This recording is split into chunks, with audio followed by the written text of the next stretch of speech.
Assalamualaikum warahmatullahi wabarakatuh. Perkenalkan, nama saya Eni Anggriani SPD. Saya adalah guru di SMPN Negeri 1 Ambalawi, Kabupaten Bima, Provinsi Nusa Tenggara Barat. Sekaligus mahasiswa PPG dalam jabatan tahun 2023 di LPTK Universitas Hamzah Mladi, Lombok Timur, Nusa Tenggara Barat. Hari ini tanggal 4 Desember tahun 2023, saya akan melaksanakan uji kinerja atau UKIN yang dilaksanakan di sekolah saya di SMPN Negeri 1 Ambalawi, Kabupaten Bima, Provinsi Nusa Tenggara Barat. Berikut adalah video uji kinerja saya. Selamat menyaksikan.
Terima kasih.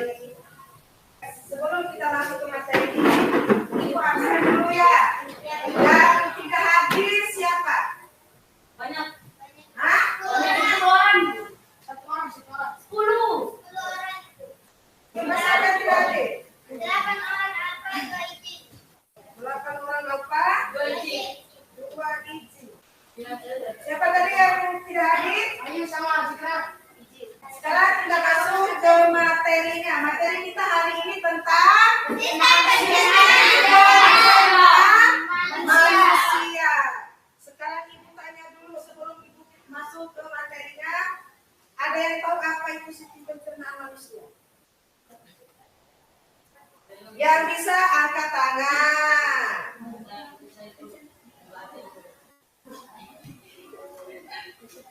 Itu organnya. Kalau alat-alat sistem pencernaan pada manusia itu ada paru-paru, terus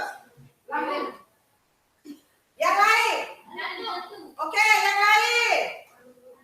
Untuk mengunyah, Mulut. oke, mulut. Maksudnya mulai dari mulut, kerongkongan sampai ke usus. Sistem pencernaan pada manusia ada tujuan pembelajarannya. Ada 4 tujuan pembelajaran. Yang pertama, peserta didik dapat mengidentifikasi bahan makanan. Terus yang kedua, peserta didik dapat mengidentifikasi kandungan bahan makanan dalam kehidupan sehari-hari. Terus yang ketiga, peserta didik dapat menjelaskan fungsi dari bahan makanan. Dan yang terakhir, peserta didik dapat menganalisis kebutuhan energi sehari-hari. Ini uraian materinya. Terus di sini ada nutrisi dan organ pencernaan pada manusia. Pertanyaannya, pernahkah kamu berpikir apakah fungsi energi pada tubuhmu? Apa fungsinya? Apa fungsi dari energi bagi tubuh? Kalau kalian tidak makan, tidak memiliki energi. Pasti kalian lemas atau segala ya. Untuk menguatkan tubuh. Istilahnya menambah tenaga. Nah, di sini penjelasannya anak-anak, tolong perhatikan. Tubuhmu membutuhkan energi untuk setiap kegiatan. Seperti apa? Sekolah, pokoknya banyak kegiatan yang membutuhkan energi. Terus di sini energi itu biasanya mempertahankan suhu tubuh normal sekitar 30 derajat Celcius.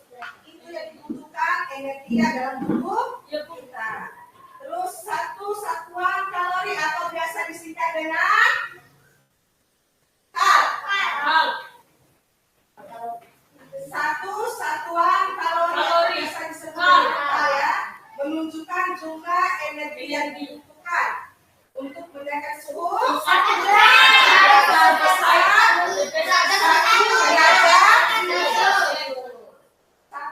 kilokalori atau KKR sama dengan 1000 kalori. 1000 kalori sama dengan 4200 joule. Saya tulisannya joule tapi dibaca joule. Dan lainnya. Beberapa faktor yang mempengaruhi kebutuhan energi seseorang diantaranya adalah Usia dan aktivitas yang dilakukan. Oke, mantap. Terus yang berikutnya, nah, sekarang ibu tanya apa itu makanan? Yang bisa angkat tangan. Ya, makanan merupakan kebutuhan pokok bagi segala ya. Makanya makanan itu sangat diperlukan dalam kehidupan. Tubuh manusia memperoleh tenaga energi dari makanan. Fungsi makanan antara lain apa saja? Fungsi makanan apa saja, Dinda? Fungsi makanan tidak. Apa fungsi makanan? Yang bisa? Tubuh manusia memperoleh tenaga dan energi dari makanan. Oke, yang lain. Terus, yang lagi, Edi. Menyediakan materi yang dibutuhkan oleh tubuh. Oke, itu merupakan fungsi dari makanan. Terus, selanjutnya, ya, berikut adalah zat makanan yang diperlukan oleh tubuh. Yang pertama, ya, sekarang ibu tanya, makanan yang mengandung karbohidrat itu apa? Mantap. Seperti yang ada dalam gambar ini, di sini ada gambar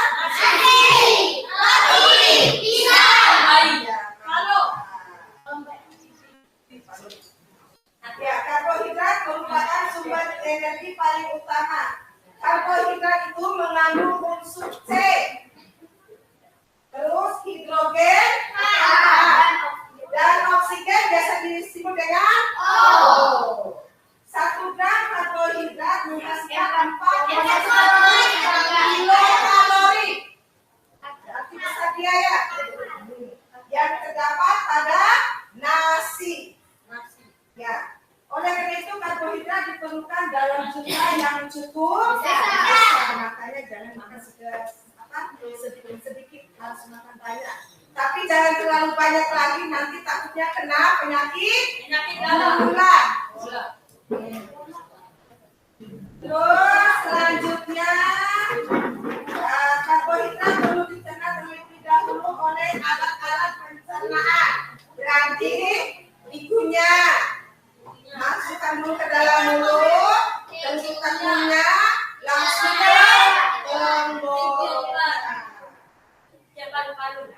Sudah. Sekarang selanjutnya lemak. Ada yang tahu lemak? Lemak itu terdapat di mana ya? Di daging. Terus telur. Ya, yang paling utama itu adalah di margarin. Ada margarin. Ya, lemak diperlukan oleh tubuh untuk merangsang pembentukan setelah proses pencernaan, lemak dipecah menjadi molekul yang lebih kecil, yaitu asam lemak dan gliserol. Lemak merupakan untuk menyimpan yang baik untuk energi. Terus kemudian energi dari makanan yang kita makan akan berubah menjadi lemak dan disimpan dengan lain waktu. Berarti disimpan digunakan lain waktu. Terus lemak dikenal dengan lemak jenuh dan lemak tak jenuh. Contoh lemak jenuh biasanya ditemukan di apa dia?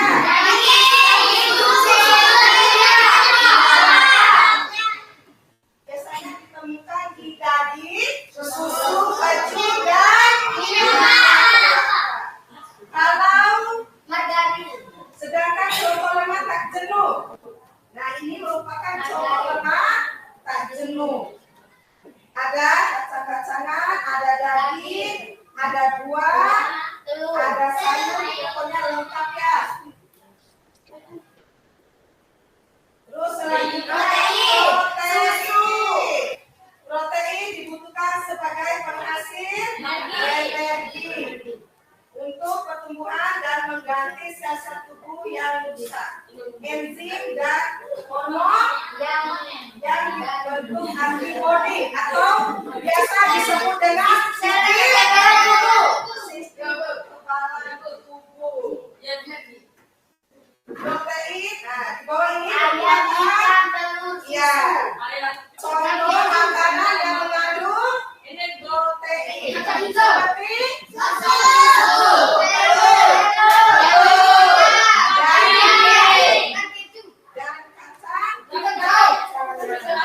itu merupakan contoh makanan yang mengandung protein. Terus vitamin. Vitamin diperlukan dalam jumlah yang sangat kecil, tidak menghasilkan energi. Vitamin diperlukan untuk fungsi dan mencegah beberapa penyakit. Vitamin dapat dikelompokkan menjadi dua. Ada yang tahu apa saja? Dalam air dan vitamin yang terlarut dalam lemak. Ya, kalau vitamin dalam air ada vitamin B dan C. Kalau vitamin yang terlarut dalam lemak ada A, D, E, dan K.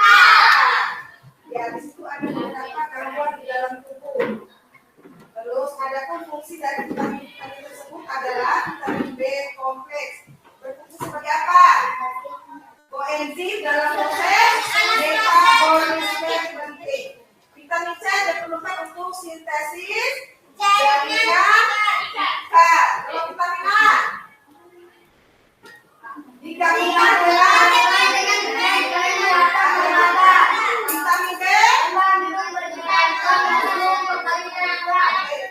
E.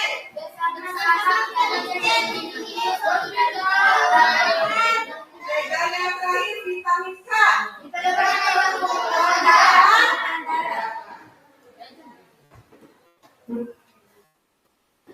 Nah, yang berikutnya mineral. Ya, di situ ada gambar makanan yang mengandung sumber mineral. Tubuh memakai sekitar 14 jenis mineral. Terus di antaranya kalsium, fosfor, kalium, dan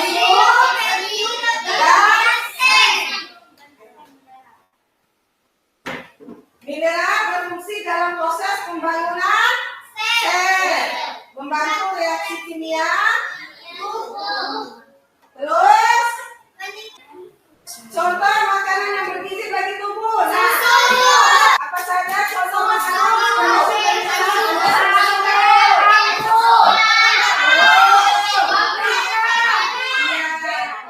Hati-hati makanan yang mengandung sumber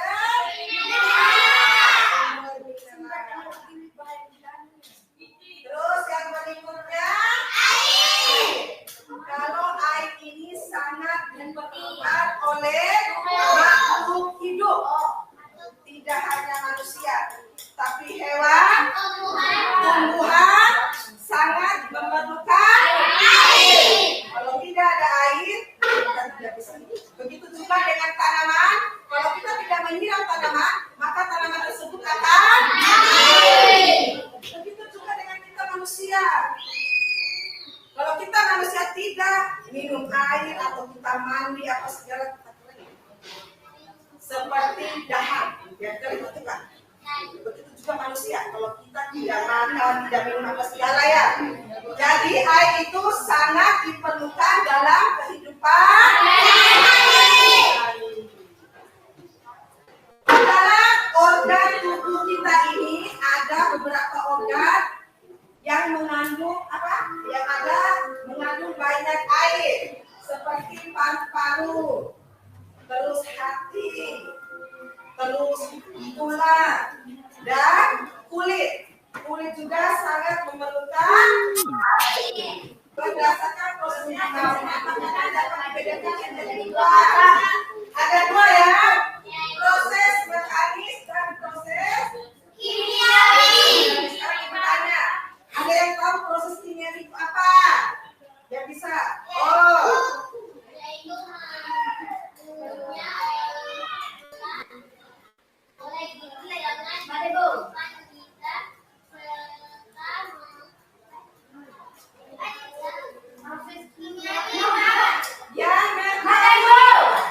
Yang mekanis dulu saya. Nah, ada yang tahu apa Evi? Yaitu Oleh lidah. Nah, ini merupakan urutan saluran pencernaan. Coba perhatikan. Mulai dari mulut. Terus kerongkongan.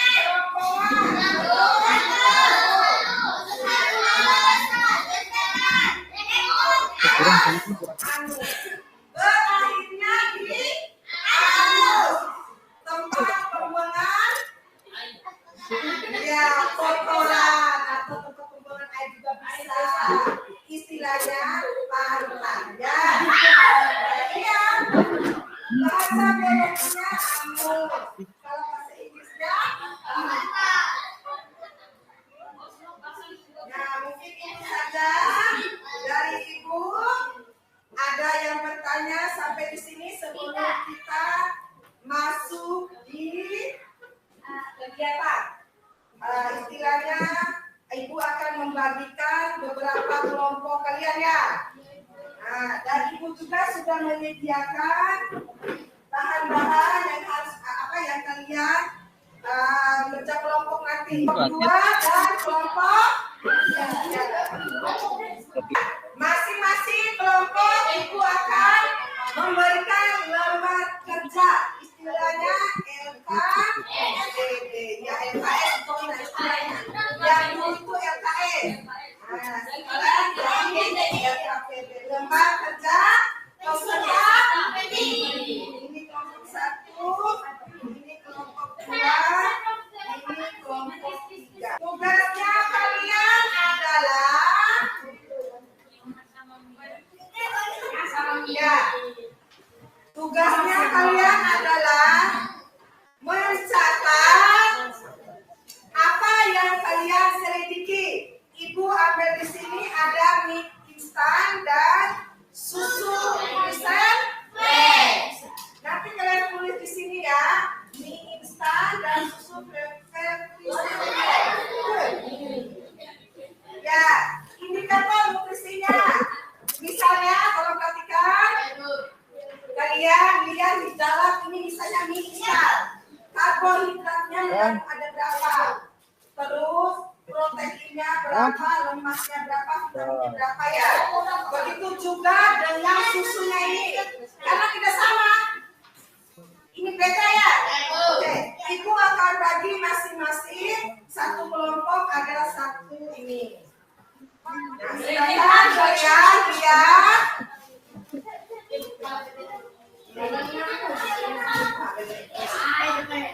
Silakan kalian lihat ya. Kalau tidak bisa, kalau belum ada yang mengerti, bisa tanya ke. Jangan lupa tulis nama kelompoknya. Nah. Selesai kalian isi yang satunya ini, analisis dan pendidikan. Di belakangnya ada beberapa pertanyaan. Nanti kalian isi ya. Pertanyaan di belakang ini ya.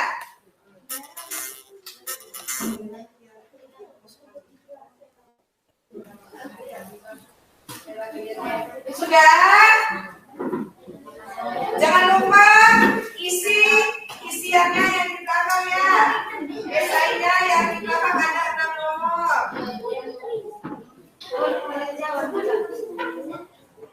Ya, kalau gitu kita lihat dulu presentasi dari kelompok 1.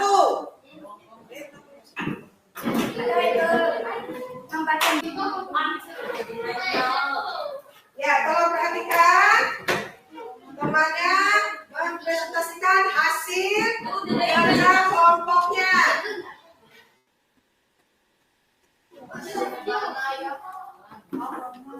Ya.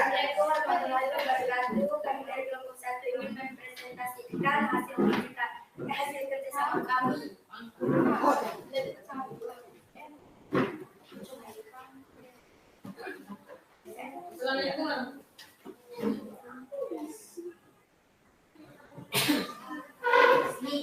Dan indomie karbohidrat 50 gram 130 KKAL.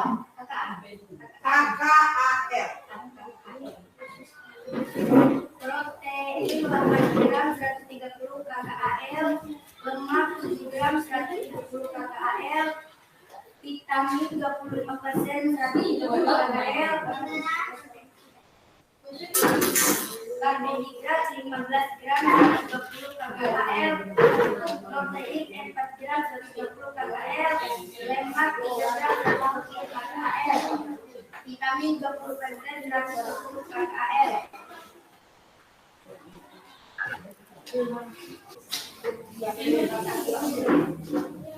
Nutrisi pada makanan. Kalau bisa suaranya diperbesar sedikit ya,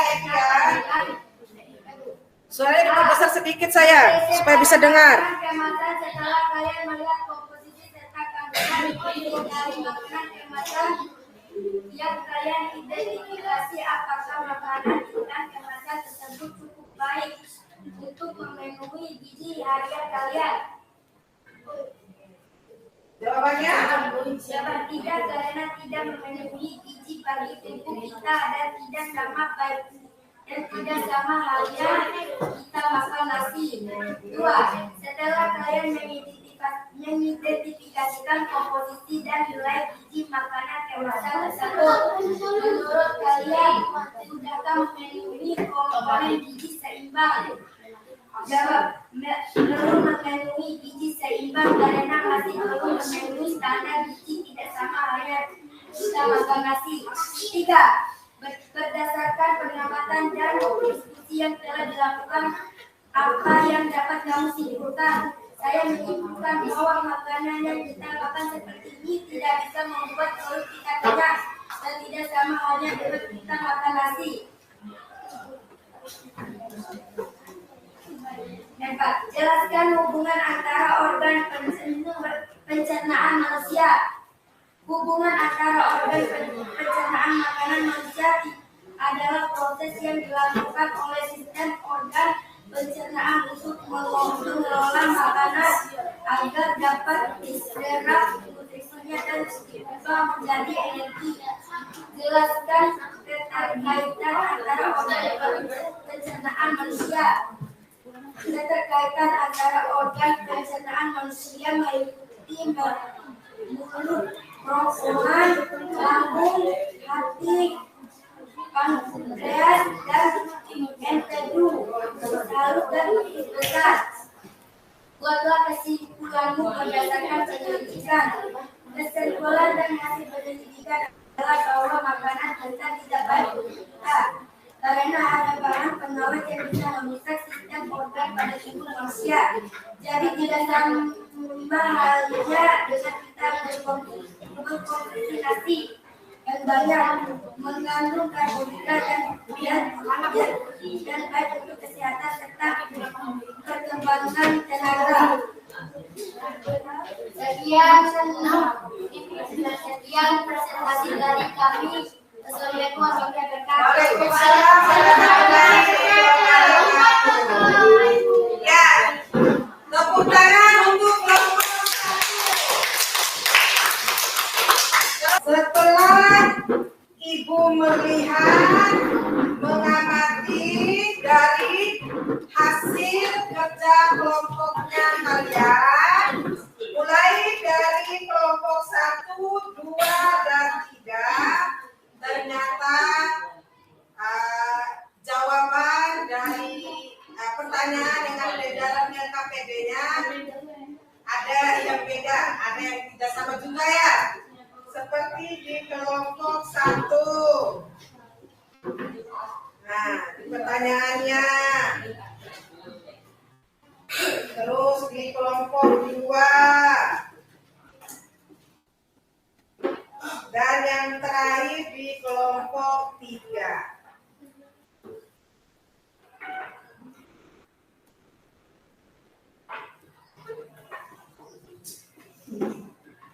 Ada yang cukup untuk ayam.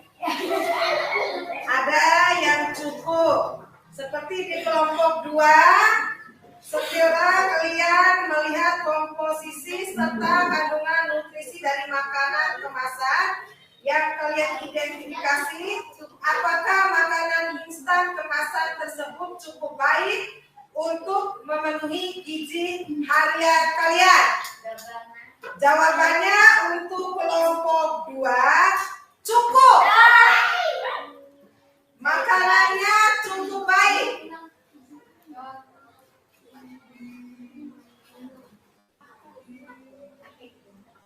Itu jawaban dari kelompok 2.